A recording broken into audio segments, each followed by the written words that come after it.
E aí, galera do primeiro ano, tudo bem?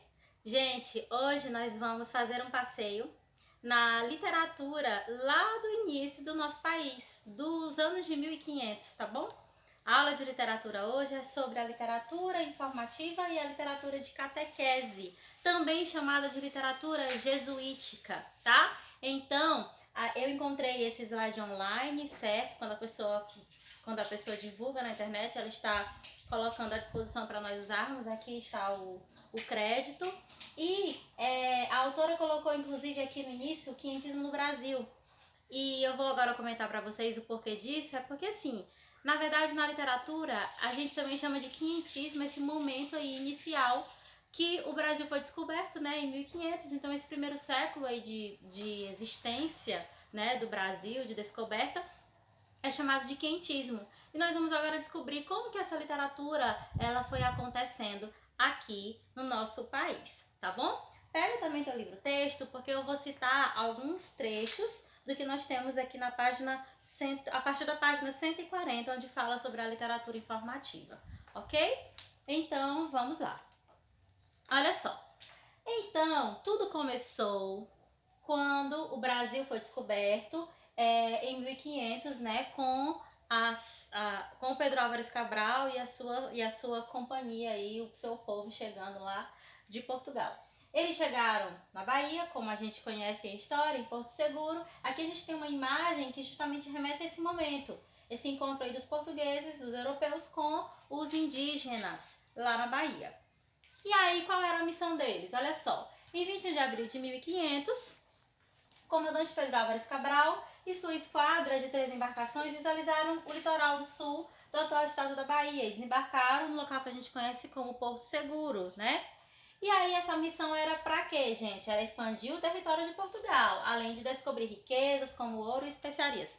Lembra de uma das aulas passadas que eu falei sobre o Renascimento, que eu falei também naquela aula dos Lusíadas, que eles saíram pelos mares navegando, né? Por mares nunca antes navegados. Então, aí é justamente essa ideia de que eles saíram para buscar riquezas, né? Para explorar novos horizontes, encontrar novas terras, como realmente encontraram, né? E aí, esse objetivo, quando a gente pensa lá no Renascimento, tem a ver com a mercantilização, né? Com o crescimento aí do comércio. E por isso que eles vieram atrás de ouro, atrás de riquezas, de especiarias. E, consequentemente, né, o Brasil acabou virando colônia, então, de Portugal, tá? Continuando. O primeiro nome dado à nova terra foi Vera Cruz, logo alterado posteriormente para a província Santa Cruz. Um pouquinho de história aí para nós. Então, essa literatura, esse momento aí dos anos de 1500, século XVI, tem os documentos de informação, por isso que é chamado de literatura informativa, tá? Nesse momento a gente tem uma produção literária que são relatórios, tratados, estudos, diários, tá? E é isso que a gente consegue encontrar por meio dos registros que foram realizados. Objetivos da literatura de informação. Para quê? Gente, era para descrever o Brasil, descrever a nova terra, traçar um perfil da nova terra para o conhecimento da metrópole portuguesa. Os escritos eram feitos para levar a Portugal, né, apresentar ao rei, e assim eles saberem de longe o que é que tinha aqui. Por isso que cada detalhe era muito bem colocado pelos escritores, como a gente vai ver já já. Continuando. Então, os documentos produzidos durante esse tempo não são considerados literatura artística, mas sim manifestações literárias, certo? O primeiro documento informativo sobre o Brasil, também chamado de certidão de nascimento do nosso país, é a Carta de Pero Vaz de Caminha, a famosa Carta de Pero Vaz de Caminha, que a gente estuda no ensino fundamental, dá uma estudada lá em história. E agora a gente vê em literatura e também em arte e história de novo, aqui no ensino médio, tá? Então, a Carta de Pero Vaz de Caminha é, então, esse documento que mostra o que o Brasil tem, trazendo características do Brasil, ó, com informações descritivas, com informações que tem a ver com os detalhes, né? Quando a gente pensa em descrição, a gente pensa nos detalhes. Detalhes da geografia, detalhes das terras, dos índios, de como eles viviam, os costumes, o que eles comiam, como que eles se portavam, tudo foi muito bem detalhado nessa carta, para que então pudesse chegar a Portugal. Eles revelam aos europeus os hábitos de vida, além, claro, da exuberância, né, da beleza do Brasil. Fazem também levantamentos gerais da fauna, da flora, dos rios, dos nativos, do mundo tropical. Catalogaram também os animais, a vegetação, o clima, a constituição física do povo. Tudo isso é colocado, como a gente pode ver aí, pega teu livro-texto, tá? Página 140, pega aí, se não estiver pertinho de você, coloca uma pausa no vídeo, pega lá o livro para acompanhar aqui a citação que eu vou ler para vocês, tá bom? Olha só. Página 140 e 141, tem trechos da carta de Pero Vaz de Caminha. Logo aí na página 140, tem assim, o primeiro encontro com os homens da terra, mostrando esse primeiro contato que os europeus tiveram com os índios. Diz assim: eram pardos, todos nus, sem coisa alguma que lhes cobrisse suas vergonhas. Nas mãos traziam arcos com suas setas, vinham todos rijos sobre o batel, e Nicolau Coelho lhes fez sinal que pousassem os arcos. E eles os pousaram. Ali não pôde deles haver fala, nem entendimento de proveito, por o mar quebrar na costa. E assim, Pero Vaz de Caminha vai relatando esse primeiro encontro que eles tiveram, tá? Depois a gente tem relatos dos costumes, como aqui está falando, ó. Os cabelos seus são corredios e andavam tosquiados, de tosquia alta. Também andavam entre eles 4 ou 5 mulheres moças, nuas como eles, que não pareciam mal. Entre elas andava uma com uma coxa, do joelho até o quadril, e aí eles vão descrevendo, né, os costumes, os corpos dos índios, de que eles comiam, fala que eles comiam inhame, fala dos legumes, fala que eles viviam numa fartura muito grande, inclusive eram muito saudáveis, porque comia de tudo que a terra colocava para eles, né? Tinham costumes e alimentação saudável. E assim a gente tem essa descrição de tudo que os europeus encontraram aqui em 1500. Além disso, além de Pero Vaz de Caminha, nós temos outros escritores que são chamados de cronistas, que também estavam, né, também vieram para cá e começaram a falar do que encontraram, da geografia, da botânica, da zoologia, da etnografia, ou seja, do Brasil de modo geral. Olha aqui, ó, uma imagem que remete a isso aí, né? Aos animais, às árvores, às plantas, tudo isso eles foram catalogando, tá? Como a gente tem aqui no livro-texto, na página 141, onde mostra que nós temos o Pero de Magalhães Gândavo e os jesuítas José de Anchieta e Manuel da Nóbrega, que eu vou já falar um pouquinho mais sobre, principalmente José de Anchieta, tá bom? Eles também foram muito importantes para esse momento aqui do Brasil. Outro ponto a ser considerado é que nessa literatura ela tem aqui um caráter científico, porque registra, né, documento, mas também tem um pouco de fantasia. Eles acabavam colocando alguns elementos mágicos, características fantásticas nesse texto também, tá? E quanto ao moralismo dos conquistadores, olha só essa imagem.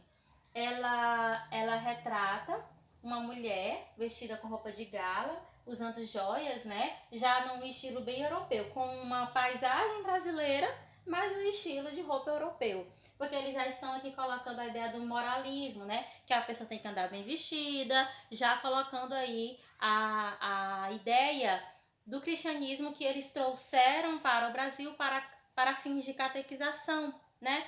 E assim, colocando então esse moralismo português e já as ideias da Igreja Católica que eram contra a nudez que os europeus encontraram aqui nos índios.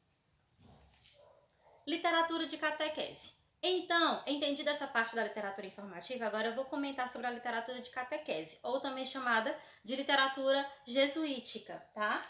Aos jesuítas, orientados pela ideologia da Igreja Católica, cabia a conversão dos gentios de qualquer maneira, mesmo que os padres tivessem que aprender a língua tupi, o que acabou acontecendo, por exemplo, com o padre José de Anchieta.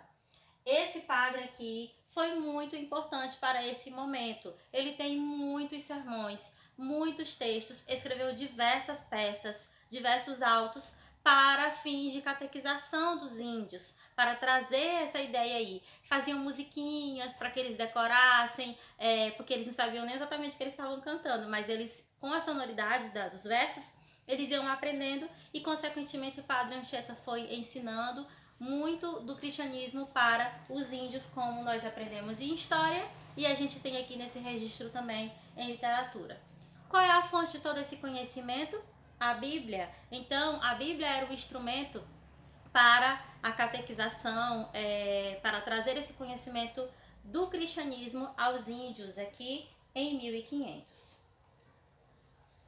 Na literatura de catequese, ela foi a fonte de todo o conhecimento. Então, a gente tem aqui uma imagem que mostra isso aí, né? E aí, a literatura dos jesuítas é bem mais realista que a dos cronistas e viajantes, pois os padres não se iludiam com o novo mundo e tratavam o indígena como pecador.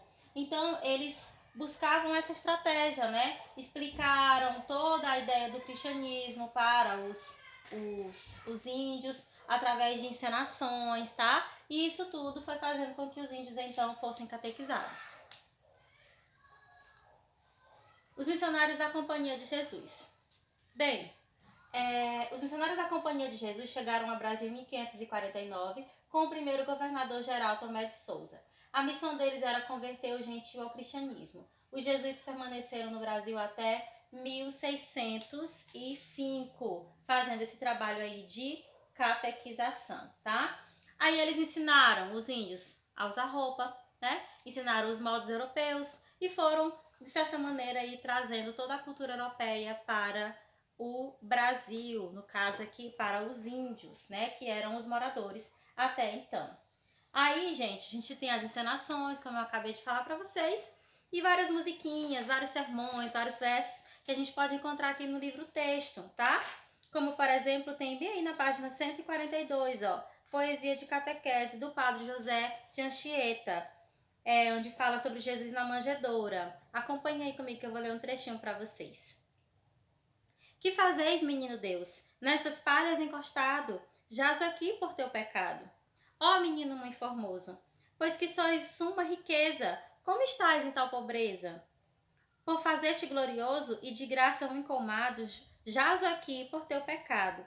Então, eles vão trazendo esses versos, produzindo versos, peças teatrais, para que os índios pudessem ir aprendendo, né? Porque é uma dimensão pedagógica, como a gente sabe. E que não começou a ser usado só aqui no Brasil pelo padre José de Anchieta, mas já vem aí da Grécia, né? Vem aí lá do Teatro de Gil Vicente, que a gente estudou, tudo isso para fins de ensinamento, para ensinar o povo alguma coisa, como aconteceu aqui com o cristianismo, né? Com a catequização dos índios.